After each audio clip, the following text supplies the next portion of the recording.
Hello everyone, welcome back to this channel. आज के इस वीडियो में मैं आपके साथ क्लास 2 के बच्चों के लिए हिंदी की वर्कशीट शेयर करने जा रही हूँ कि किस तरह से आप बच्चों को बिंदु और चंद्र बिंदु में अंतर समझा सकते हैं और उससे रिलेटेड प्रैक्टिस वर्कशीट। अगर आपके बच्चे क्लास 2 में हैं और आप इस टॉपिक से रिलेटेड वर्कशीट लेना चाहते हैं तो इस वीडियो को पूरा एंड तक देखिए। वीडियो अगर आपको अच्छा लगे, हेल्पफुल लगे तो प्लीज वीडियो को लाइक करें। चैनल पे अगर आप नए हैं तो सब्सक्राइब करके वीडियो अदर पेरेंट्स के साथ शेयर जरूर करें। तो बच्चे जब क्लास 2 में आते हैं तो बच्चों को हिंदी में बिंदु और चंद्र बिंदु का एक टॉपिक पढ़ाया जाता है, क्योंकि बच्चों को बिंदु और चंद्र बिंदु वाले शब्दों को समझना बहुत ही डिफिकल्ट लगता है। तो इसका एक अलग से चैप्टर होता है जो बच्चों को समझाया जाता है। तो बच्चों को सबसे पहले तो आप ये बताएं कि बिंदु कैसे दिखता है और चंद्र बिंदु कैसे दिखता है। तो बिंदु हम इस तरह से लिखते हैं, रेखा होता है ना, रेखा के ऊपर हम एक डॉट देते हैं, इसे हम कहते हैं बिंदु। और चंद्र बिंदु कैसे होता है, रेखा के ऊपर हम चांद बनाते हैं इस तरह से और उसके ऊपर हम बिंदु देते हैं, इसे हम कहते हैं चंद्र बिंदु। तो ये तरीका है बिंदु और चंद्र बिंदु को लिखने का, ये बच्चों को सबसे पहले समझाया जाता है। उसके बाद बच्चों को इन्हें बोलने के लिए कहा जाता है। उसके बाद बच्चों को ये बताया जाता है कि बिंदु और चंद्र बिंदु वाले शब्दों को जब हम बोलते हैं तो उनमें हम कैसे अंतर समझ सकते हैं। तो देखिए, बिंदु को जब आप बोलते हैं, कोई भी वर्ण या फिर शब्द जिसमें बिंदु लगाया गया हो उसको जब हम बोलते हैं तो जब वो बोला जाता है ना तो उसका जो ध्वनि होता है, उस वर्ण या उस शब्द को बोलने के लिए जो ध्वनि निकलती है वो हमारे नाक से निकलती है। जबकि चंद्र बिंदु वाले जो वर्ण या शब्द होते हैं उसको जब हम बोलते हैं तो हमारी जो ध्वनि होती है वो नाक और गले के साउंड यानी गले की और नाक की हेल्प से वो ध्वनि निकलती है। इसके लिए आप बच्चों को इस तरह से शब्द दें जिसमें बच्चों को आप चंद्र बिंदु और बिंदु वाले शब्द लिख के दे और फिर आप बच्चों को अंतर समझाएं। देखिए, जैसे यहाँ लिखा है आँख, तो यहाँ पे जब आप आँख बोल रहे हैं तो आपके गले और नाक दोनों से ही साउंड आ रहा है, इसीलिए यहाँ पे चंद्र बिंदु लगा है। जबकि यहाँ पे बोलिए अंक, तो जब हम अंक बोल रहे हैं तो हमारे सिर्फ नाक से साउंड आ रहा है। उसी तरह से देखिए, यह है बांस, यह है बंदर, यह है कांच, यह है कंचन, यह है अंगूर, यह है अंडा। तो इस तरह से आप बच्चों को अंतर समझाएं कि बिंदु को जब हम बोलते हैं तो सिर्फ नाक से साउंड आता है, जबकि चंद्र बिंदु हम वहाँ यूज़ करते हैं जिस शब्द या वर्ण के साथ नाक और गले दोनों से साउंड निकलता है। तो ये बच्चों को चंद्र बिंदु और बिंदु में अंतर समझाया जाता है। एक और तरीका है बच्चों को चंद्र बिंदु को और अच्छे से समझाने के लिए। चंद्र बिंदु को हम कहाँ पे कैसे लगाते हैं, कैसे हम समझेंगे कि हमें यहाँ पे चंद्र बिंदु लगाना है। तो इसके लिए बच्चों को बताया जाता है कि चंद्र बिंदु हमेशा अ की मात्रा, आ की मात्रा, उ की मात्रा, छोटा उ और बड़े उ की मात्रा के साथ ही हमेशा चंद्र बिंदु लगता है।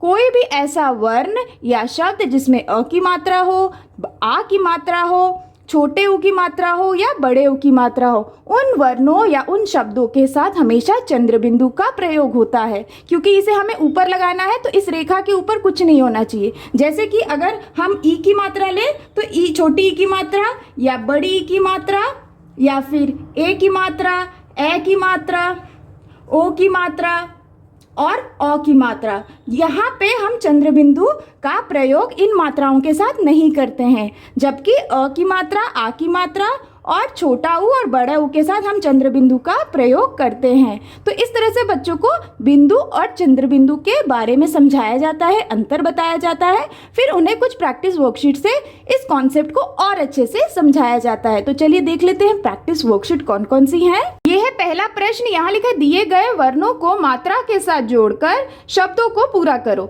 तो यहाँ पे बच्चों को वर्ण और मात्राएं दी गई हैं जिसे बच्चों को जोड़ते हुए शब्दों को पूरा करके लिखना है। जैसे देखिए, यहाँ पे पहला है प जोड़ बिंदु जोड़ ख, तो ये क्या बन जाएगा। बिंदु का साउंड आता है नाक से, ये बच्चों को बताएं। तो बच्चे बोल बोल के लिखे, जैसे प के साथ हम बिंदु जोड़ेंगे तो बनेगा पंख, पंख, इस तरह से। उसी तरह से र जोड़ बिंदु तो बनता है रंग, रंग। उसी तरह से नेक्स्ट है आ के साथ हम चंद्र बिंदु जोड़ेंगे और उसके बाद है गन, तो बनेगा आंगन। यहाँ पे नाक और गले की मदद से साउंड आ रहा है। उसी तरह से नेक्स्ट है सा, तो यहाँ पे देखिए सा और चंद्र बिंदु लगाएंगे तो सांस, इस तरह से।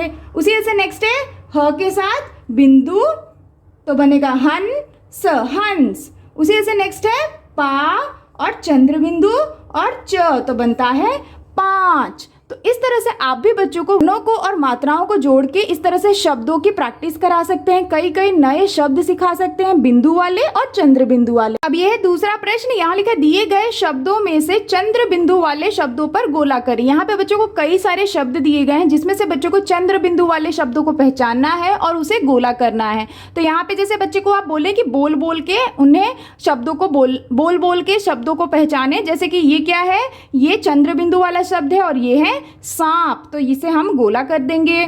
उसी तरह से नेक्स्ट है यहाँ पे ये चंद्र बिंदु वाला शब्द है, ये है दांत, तो इसे भी हम गोला कर देंगे। उसी तरह से चंद्र बिंदु वाला शब्द है ऊंट, इसे गोला कर देंगे। ये है आंवला, तो इसे भी गोला कर देंगे। ये है 5, ये भी चंद्र बिंदु वाला शब्द है, गोला करेंगे। उसके बाद चंद्र बिंदु वाला शब्द है यहाँ पे बूंद, तो इसे भी हम गोला कर देंगे। उसी तरह से आंख भी चंद्र बिंदु वाला शब्द है, गोला करेंगे। उसी तरह से पाँव भी चंद्र बिंदु वाला शब्द है, तो इसे भी गोला करेंगे। तो इस तरह से आप बच्चों को कई सारे नए नए शब्दों से अवगत करा सकते हैं चंद्र बिंदु वाले शब्द से, और बच्चों को बहुत ही आसानी से चंद्र बिंदु के कई नए शब्द सिखा सकते हैं। इसी तरह से आप बच्चों को बिंदु वाले शब्द भी दे सकते हैं जिसमें बच्चों को बिंदु वाले शब्दों को पहचान के गोला करना है। तो इस तरह की वर्कशीट आप बच्चों को जरूर प्रैक्टिस कराएं। यह तीसरा प्रश्न, यहाँ लिखे चित्रों को देखकर सही शब्द पर गोला करें। यहाँ पे बच्चों को कुछ चित्र बना के दिए गए हैं और हर चित्र के लिए बच्चों को 2-2 शब्द लिखे गए हैं। बच्चों को चित्र को देखना है और उस चित्र को हम कैसे बोलते हैं और उसको किस तरह से लिखते हैं, उसको बच्चों को सही शब्दों को पहचानना है दिए गए शब्द में से और उसे गोला करना है। जैसे देखिए ये क्या है, ये है शंख, तो शंख हम यहाँ पे 2 शब्द लिखा है, एक है शंख और एक है शांख। तो यहाँ पे देखिए चंद्र बिंदु का भी प्रयोग हुआ है और बिंदु का भी प्रयोग हुआ है। तो जब हम बोलते हैं तो उसका साउंड बिल्कुल चेंज होता है। जैसे ये है शंख, तो ये इस तरह से लिखेंगे ना, क्योंकि हम शंख बोल रहे हैं तो यहाँ पे नाक से साउंड आ रहा है, इसलिए यहाँ पे बिंदु का प्रयोग होगा, तो इसीलिए ये सही है, इसीलिए हम इसे गोला करेंगे। नेक्स्ट है ये क्या है, ये है हंस। हंस, तो जब हम हंस बोल रहे हैं तो बिंदु का प्रयोग हो रहा है हाँ, और बिंदु का साउंड न की तरह आता है, जैसे हंस, तो ये सही शब्द है, तो इसे हम गोला कर देंगे। उसी तरह से ये है चांद, जब आप चांद बोल रहे हैं तो गले और नाक से साउंड आ रहा है, यानी कि ये वाला शब्द सही है, तो इसे हम गोला कर देंगे। उसी तरह से ये है पतंग। पतंग, तो पतंग हम इस तरह से लिखते हैं बिंदु के साथ। उसी तरह से नेक्स्ट है, ये कौन सा चित्र है, इसे हम कहते हैं आँख। तो जब हम आँख बोल रहे हैं तो आ के ऊपर चंद्र बिंदु लगेगा, तो ये सही शब्द है, तो इसे हम गोला कर देंगे।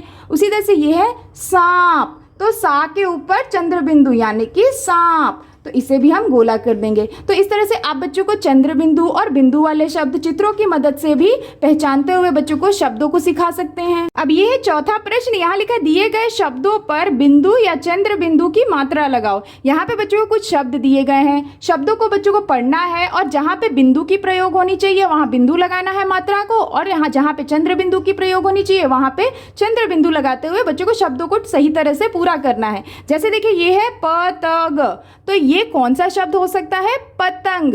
तो पतंग हम कैसे लिखते हैं, प के ऊपर बिंदु लगेगा, तो यहाँ पे बिंदु लगा देंगे। उसी तरह से ये है पख, तो ये क्या हो सकता है, पंख, तो यानी कि प के ऊपर अगेन बिंदु लगेगा। अब ये है अंगूठी, तो ये है अंगूठी, तो अंगूठी जब हम बोलते हैं तो नाक और गले से साउंड आता है, इसीलिए अ के ऊपर चंद्र बिंदु लगेगा, तो बनेगा अंगूठी। उसी तरह से नेक्स्ट है सांप। सांप, तो सांप नहीं बोलते सांप होता है, तो चंद्र बिंदु लगाएंगे। झड़ा, झड़ा नहीं झंडा, तो बिंदु लगाएंगे, झ के ऊपर बिंदु बनेगा झंडा। उसी तरह से ये है अडा, तो ये हो जाएगा अंडा, तो बिंदु लगाएंगे। उसी तरह से आँख, तो आँख हम कैसे लिखते हैं, आ के ऊपर चंद्र बिंदु, तो यहाँ पे चंद्र बिंदु लगा देंगे। दांत, दांत, तो दा के ऊपर चंद्र बिंदु, तो बनेगा दांत। उसी से बांसुरी, बांसुरी नहीं बोलते हैं बांसुरी बोलते हैं, तो बाह के ऊपर यानी कि बा के ऊपर चंद्र बिंदु लगेगा, तो बन जाएगा बांसुरी। उसी से कांच, कांच नहीं कांच होता है, यानी कि का के ऊपर चंद्र बिंदु कांच। उसी से 5 चंद्र बिंदु लगाएंगे। कुआं, कुआं, तो कुआं बोलते हैं तो आ के ऊपर चंद्र बिंदु। उसी तरह से शंख, तो श के ऊपर बिंदु यानी कि शंख। उसी तरह से बांस, बांस, तो चंद्र बिंदु लगाएंगे बा के ऊपर। तो इस तरह से जब आप बच्चों को शब्दों को समझा दें, पढ़ा दें, तो आप इस तरह से शब्द दे सकते हैं जिसमें बच्चों को खुद से बिंदु और चंद्र बिंदु कहाँ पे लगाया जाएगा, किन शब्दों के साथ, उसे बच्चों को आप इस तरह से प्रैक्टिस वर्कशीट के साथ सिखा सकते हैं। यह है 5वां प्रश्न। यहाँ लिखे चित्रों को सही शब्दों के साथ मिलाएं। यहाँ पे बच्चों को कुछ शब्द दिए गए हैं और एक साइड में बच्चों को कुछ चित्र बना के दिए गए हैं। बच्चों को शब्दों को पढ़ना है और उनके साथ जो सही चित्र है उसके बच्चों को मिलान करना है। तो ये भी बहुत अच्छी वर्कशीट है। आप बच्चों को चित्रों के साथ भी कई सारे नए नए शब्द सिखा सकते हैं। जैसे ये है माँ, तो माँ कहाँ है, यहाँ पे, तो यहाँ पे इसे मिला देंगे। उसी से ये है अंडा, तो अंडा के साथ मिला देंगे। उसके बाद नेक्स्ट क्या है, सूंड, सूंड हाथी का होता है ना, तो यहाँ पे इसके साथ मिला देंगे। नेक्स्ट है बूंद, बूंद यहाँ पे है तो इसके साथ मिला देंगे। उसी तरह से है मूंछ, तो मूंछ में भी देखिए चंद्र बिंदु लगता है तो मूंछ के साथ मिला देंगे। उसी से नेक्स्ट है पाँच, तो पाँच यहाँ है इसके साथ मिला देंगे। आंधी, तो आंधी भी बोलते हैं तो चंद्र बिंदु लगता है तो इसके साथ मिला देंगे। तो इस तरह से आप बच्चों को कई सारे नए नए शब्द सिखा सकते हैं चित्रों की मदद से। इस तरह से भी बच्चों को आप प्रैक्टिस वर्कशीट बना के जरूर सिखाएं। ये है 6ठा प्रश्न। यहाँ लिखा रिक्त स्थान भरो। यहाँ पे बच्चों को कुछ शब्द दिए गए हैं जो कि अधूरे हैं। इसमें बच्चों को सही वर्ण और मात्रा को जोड़कर शब्दों को पूरा करना है। तो जैसे देखिए पहला है यहाँ पे डैश ख, तो यहाँ पे हम कौन सा वर्ण और कौन सी मात्रा लिख सकते हैं जिससे कि शब्द पूरा हो सके, तो ये हो सकता है शंख, यानी कि श के ऊपर हम बिंदु लगा देंगे तो बनेगा शंख, शंख इस तरह से। उसी से नेक्स्ट है गुर, गुर, तो ये क्या हो सकता है अंगूर, तो अ के ऊपर चंद्र बिंदु तो बनेगा अंगूर। उसी से नेक्स्ट है डैश तरा, तो ये हो सकता है संतरा, स के ऊपर बिंदु तरा, संतरा। उसी से नेक्स्ट है अन और डैश दिया है तो क्या हो सकता है अंडा, तो यहाँ अंडा लिख देंगे। उसी से नेक्स्ट है पतंग, पतंग इस तरह से पूरा हो गया शब्द। उसी से नेक्स्ट है बंदर, तो ब के ऊपर बिंदु और दरा बंदर। उसी से नेक्स्ट है डैश गन, तो ये शब्द हो सकता है आंगन, यानी कि आ के ऊपर चंद्र बिंदु और गन आंगन। उसी से नेक्स्ट है डैश ग, तो ये क्या हो सकता है टांग, यानी कि टा के ऊपर चंद्र बिंदु और ग तो बनता है टांग। तो इस तरह से जब बच्चों को आप चंद्र बिंदु और बिंदु वाले शब्द सिखा दें तो आप इस तरह से बच्चों को एक तरह से रिवीजन करने के लिए इस तरह से फिलिंग द ब्लैंक्स देते हुए वर्ड्स को पूरा करने के लिए दे सकते हैं और बच्चों की बहुत अच्छी से प्रैक्टिस करा सकते हैं। उसी तरह से 7वां प्रश्न है दिए गए शब्दों के मिलते जुलते शब्द लिखो। यहाँ पे जो शब्द दिए गए हैं बच्चों को इनके मिलते जुलते शब्द लिखने, यानी कि जिस तरह से हम राइमिंग वर्ड बोलते हैं ना उस तरह से बच्चों को दिए गए शब्द के राइमिंग वर्ड यानी कि मिलते जुलते शब्द लिखने हैं। जैसे देखिए यहाँ पे पहला है बांस, तो बांस का मिलता जुलता शब्द क्या हो सकता है, सेम मात्रा और सेम साउंड का, एंडिंग साउंड का हमें यूज करने वाला एक शब्द ढूंढना है। जैसे बांस सांस, सांस होता है ना, तो सांस, तो दोनों का साउंड यानी कि आखिरी वाला जो साउंड है, ध्वनि है, वो एक जैसा है और दोनों में मात्रा भी सेम यूज हो रही है। उसी से नेक्स्ट है अंडा, तो अंडा डंडा इस तरह से लिखते हैं। उस तरह से नेक्स्ट है कुआं, कुआं धुआं, धुआं। उसी से नेक्स्ट है पाँच, तो पाँच का मिलता जुलता शब्द हो सकता है कांच, तो यहाँ कांच लिख देंगे। उसी से नेक्स्ट है मंगल, तो मंगल के मिलते जुलते शब्द के लिए हम क्या लिख सकते हैं दंगल, तो द के ऊपर बिंदु और गल दंगल। उसी से नेक्स्ट है पाँव, पाँव का मिलता जुलता हम शब्द लिख सकते हैं काव। तो इस तरह से बच्चों को आप मिलते जुलते शब्दों की भी प्रैक्टिस जरूर कराएं। बच्चों को क्लासेस में इस तरह से समझाया जाता है बिंदु और चंद्र बिंदु वाले शब्द को मिलते जुलते शब्द। जैसे 8वां प्रश्न है दिए गए चित्र को पहचान उनके नाम लिखें। यहाँ पे बच्चों को जो चित्र दिए गए हैं इन्हें बच्चों को पहचानना है और उनका नाम दिए गए जगह पे लिखना है। जैसे देखिए ये क्या है, ये है डंडा, तो हम यहाँ लिख देंगे डंडा, डंडा इस तरह से। उसी से ये क्या है, ये है संतरा, तो यहाँ लिखेंगे स बिंदु संतरा, संतरा इस तरह से। उसके बाद ये क्या है, ये है ऊंट, तो ऊंट हम कैसे लिखते हैं बड़ा ऊ चंद्र बिंदु और ट तो बन जाएगा ऊंट। उसके साथ ये क्या है, ये है दांत, तो हम लिखेंगे द दा और चंद्र बिंदु और त तो बनता है दांत।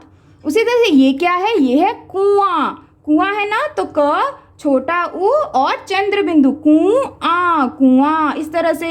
उसी तरह से ये क्या है, ये है रंग, तो यहाँ लिखेंगे र बिंदु और ग तो बन जाएगा रंग। तो इस तरह से जब आप बच्चों को सारे शब्दों को सिखा दें तो आप इस तरह से बच्चों को चित्रों को दे सकते हैं और उनके शब्दों को लिखने के लिए दे सकते हैं चित्रों को पहचान कर। इस तरह से भी बच्चों को आप बिंदु और चंद्र बिंदु की प्रैक्टिस करा सकते हैं। That's all for today's videos friends. I hope कि आपके बच्चों के लिए ये हिंदी की चंद्र बिंदु और बिंदु से रिलेटेड वर्कशीट काफी हेल्पफुल रही होंगी। अगर आपको ये वीडियो अच्छा लगे, बच्चों के लिए हेल्पफुल लगा हो तो प्लीज वीडियो को लाइक करें और अगर आप चैनल पे नए हैं तो सब्सक्राइब करना ना भूलते। मिलती हूँ आपसे नेक्स्ट वर्कशीट के साथ, तब तक के लिए take care and bye bye.